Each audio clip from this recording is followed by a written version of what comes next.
আজ তৈরি করে দেখাবো জর্দা। খুব সহজ একটা রেসিপি, অল্প সময়ের মধ্যেই তৈরি করে নিতে পারেন। প্রথমে প্যানের মধ্যে দিয়ে দিব 2 চামচ ঘি।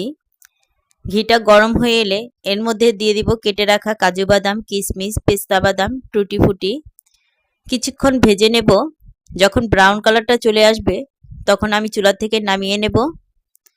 এখন ওই প্যানের মধ্যেই দিয়ে দিলাম হাফ কাপ চিনি, সামান্য একটু পানি, দিয়ে দিব দারুচিনি ও এলাচ। বলক চলে আসলে এর মধ্যে দিয়ে দেব 80% সিদ্ধ করা পোলাওর চাল, দিয়ে দেব সামান্য একটু লবণ, দিয়ে দেব ভেজে রাখা ড্রাই ফ্রুট। এখন এগুলোকে নেড়ে চেড়ে ভালো করে আমি মিশিয়ে নিচ্ছি। চুলার আঁচটা একদম লোতে করে ঢাকনা দিয়ে ঢেকে রেখে দেব কিছুক্ষণের জন্য। কিছুক্ষণ পর এর মধ্যে দিয়ে দিব অল্প একটু জর্দা রং ও লাল ফুড কালার, দিয়ে ঢাকনা দিয়ে ঢেকে রেখে দেব। এই তো ঢাকনাটা তুলে আমি আবারও নেড়েচেড়ে মিশিয়ে নিচ্ছি।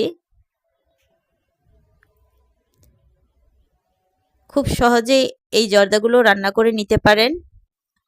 আমি একটা প্লেটে তুলে দেখাচ্ছি।